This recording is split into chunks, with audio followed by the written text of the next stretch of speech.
My name is Patrick Holden. I'm Chief Executive of the Sustainable Food Trust. Before that, I worked for the Soil Association for many years, and I'm also a farmer.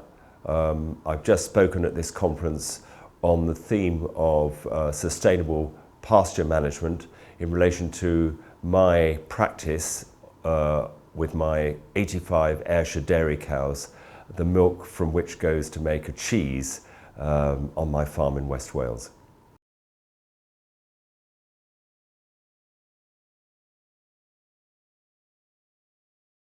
I couldn't put a year on it, but I would say that I've been aware of the Savory Institute's existence for the last few years, and I keep coming across people who've met Alan Savory or attended events or been influenced by some of their practitioners. And so it's been an evolving collection of influences, which eventually over the last couple of years has resulted in me changing my management practices on my own farm.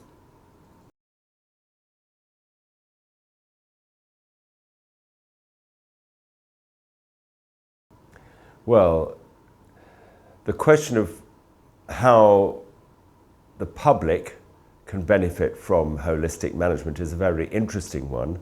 Obviously, there are implications for the farms themselves, because as I know from applying those principles on my farm in West Wales, it's involved investment, changes of management, arguably more labour intensive, which is interesting, but much more satisfying, and improvements in the pastures, in the quality of the soil biology, but also improved quality, in our case, of milk, but of course it would also be of meat, because the animals will be healthier, and also a greater percentage of their diet, if any were grain before, that needn't be the case. A greater percentage of their diet will come from forage.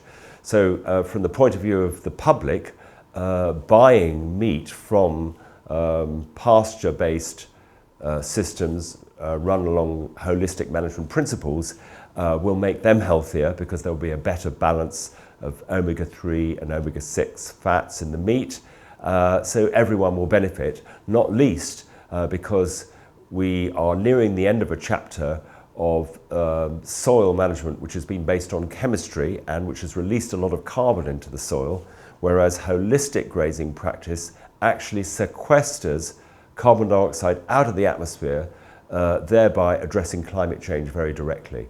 So it's possible to imagine that over time, the application of the practice of soil stewardship in the form of holistic grazing management could actually play a significant role in mitigating and maybe even reversing greenhouse gas levels in the atmosphere.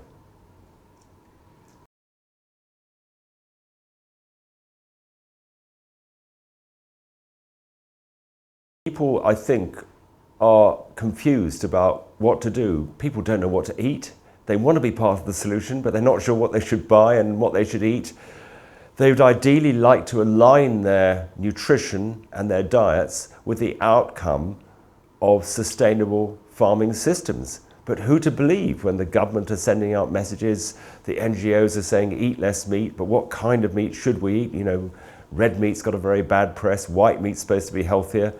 And I think there is a lot of confusion out there. But if we can suggest to the public that if we are to go through what I would call the great transition away from the historic industrial chemical-based farming systems towards a more biological approach, then 21st century diets need to be aligned to the productive capacity of sustainable and holistic farming systems. And that means eating vegetables and grains and dairy products, in other words, all the staple foods that are produced as locally as possible and in season. And when it comes to meat, eating no more intensively produced white meat, but instead focusing on pasture-fed red meat, beef and lamb, and of course dairy products from cows which might be fed a little bit of grain, but will still be mainly fed on pasture.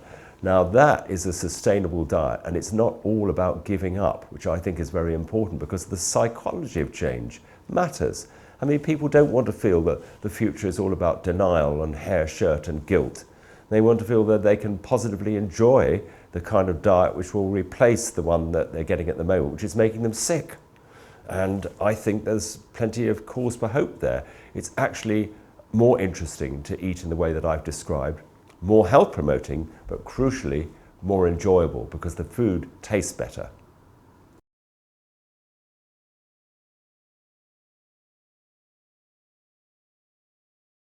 I think there is a massive problem out there at the moment because if you go shopping for food in a supermarket, which most of us do, if you're on a budget but you want to eat well, you will find that the cheapest food is the food from the most intensive farming systems, whereas the most sustainable food is also the most expensive. Now, if you think about it, that's slightly counterintuitive. Why would it be that farms producing food in a sustainable way and an ecological way, working with the grain of nature, should result in products which cost more? You'd think that good food should be affordable to everyone. Well, there's a very interesting reason behind that, which is that the economics of our present food and farming systems are distorted because the polluter isn't paying. So, for instance, a farmer who is using nitrogen fertilizer, which 95% of farmers do these days, it's the kind of heroin of modern farming. Farmers are literally, and the soils are addicted to it. When you use nitrogen fertilizer, which costs about 87 pence a kilo to the farmer gets about something like £2 or maybe £3 per kilo benefit. So there's a business case for using it, so most farmers use it.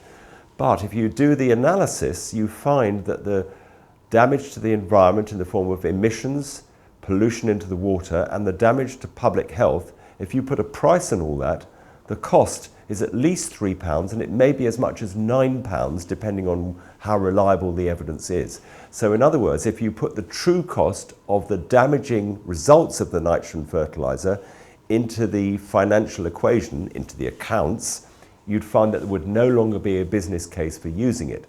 But because there's no tax on nitrogen fertilizer related to the damage done, farmers are getting the wrong price signals and we're getting the wrong price signals when we go shopping.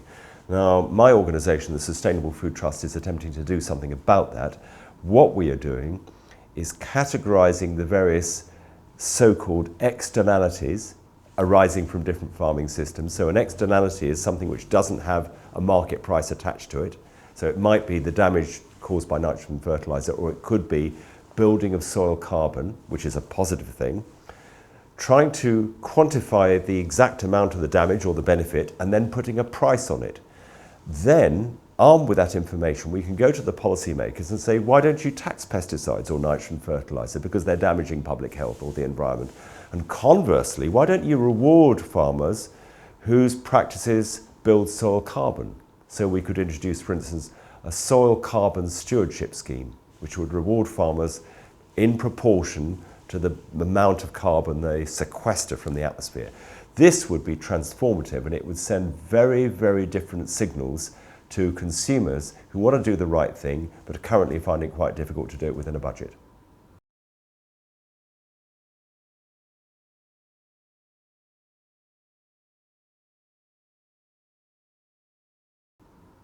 Well, there is a huge debate going on at the moment about how to feed the peak population, whatever it's going to be. People are talking about 9 or even 10 million.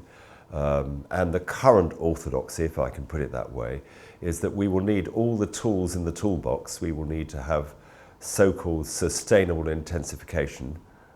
Interesting phrase, not very well defined, but it kind of means carrying on farming as intensively as possible whilst at the same time minimizing damage to the environment so that we can produce enough food. That's the mainstream version. There is an alternative strand of thinking which is very, very different, and it's one to which I subscribe, which is that if we are to feed a peak population within so-called planetary boundaries, that means that we have to stay within the carrying capacity of planet Earth in terms of its natural capital, minimizing the use of non-renewable external resources, not literally mining the resources of planet Earth, in which case we're cheating ourselves really, or we're cheating actually our children, because we're going to hand on the Earth balance sheet in a depleted way, then we have to, all of us, this is not about a sustainable community versus mainstream farming, this is about all farming, we have to adopt practices which conform to those principles. And there is good reason to believe that that is possible. Now, I'll give you some examples. It's been estimated that we are already producing enough calories from food and farming globally to feed 14 billion people, but 50% of the food that's produced is wasted, some of it before the farm gate and some of it after. Plus, we're farming and feeding animals very inefficiently. For instance, we're feeding beef animals in feedlots, feeding them 100% grain diets, which is about a 10-to-1 ratio of calories in to calories out. So we need to get rid of intensive grain-fed livestock production and replace it with forage-fed livestock production. And if we build on the innovative practices which have been discussed here at this conference, we can take the productivity of our soils using biological methods to another level. Now, I have been experiencing this on my own farm, which has been free of nitrogen fertilizer and pesticides now for 41 years. And I have noticed that over time my yields are going up, not down. And armed with the information that I have now had from the Savory Institute and other sources about the soil biome and managing the biological fertility of the soil, I'm personally convinced that I can take my productivity on my farm to another level, possibly by increasing the output of the farm by some 25%. And there is no reason to believe that my farm, which is not untypical of millions of farms throughout the world, although my climate's different and my scale's different and my region's different, nevertheless the same principles commonly apply. There's no reason why, if all farmers adopted this biological approach, we could not feed a peak population, and what is more, feed them without irreversibly damaging the climate or polluting the environment or destroying wildlife or impacting terribly on public health, all of which are features of our present farming systems.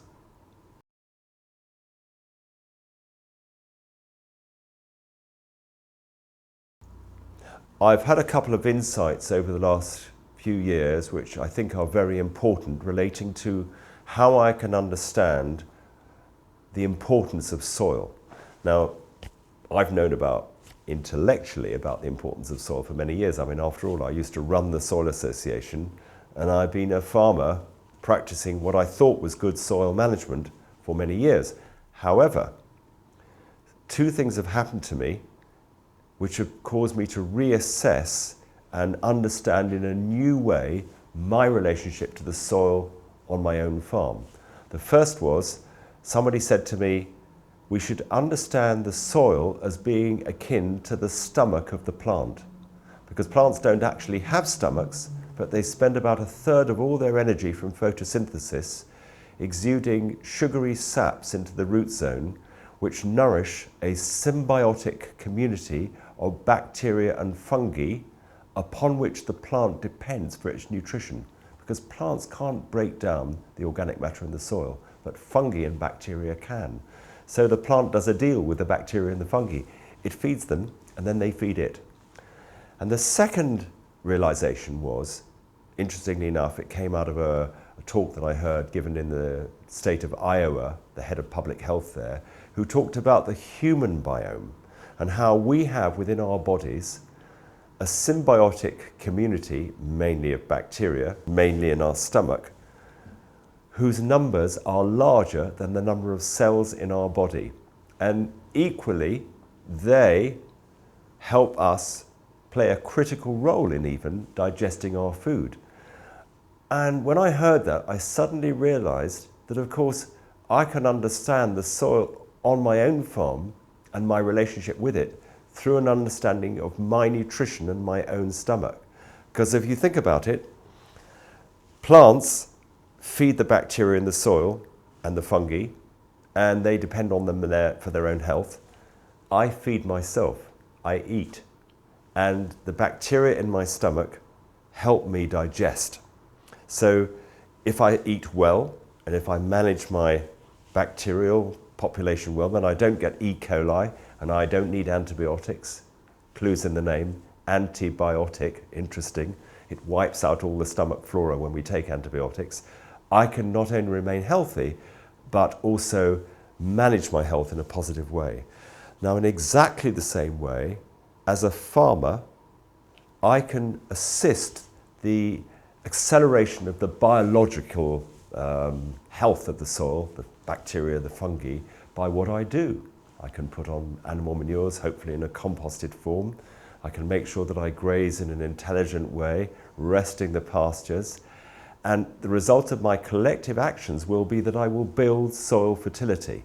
Now, I think soil is quite a difficult subject to understand. You think it's sort of out there and not really part of me, but then suddenly, as I've said, this insight has made me realize that it's actually a very personal thing, a very intimate thing, and it's something that everybody can understand because they have within their own organism a kind of replica of what is going on in the soils of the world.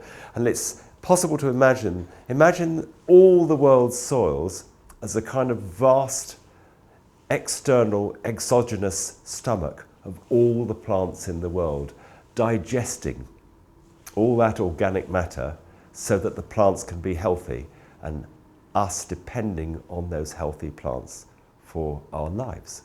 It's a wonderful imagination which is based on the truth and offers us a new way to understand our relationship with the environment.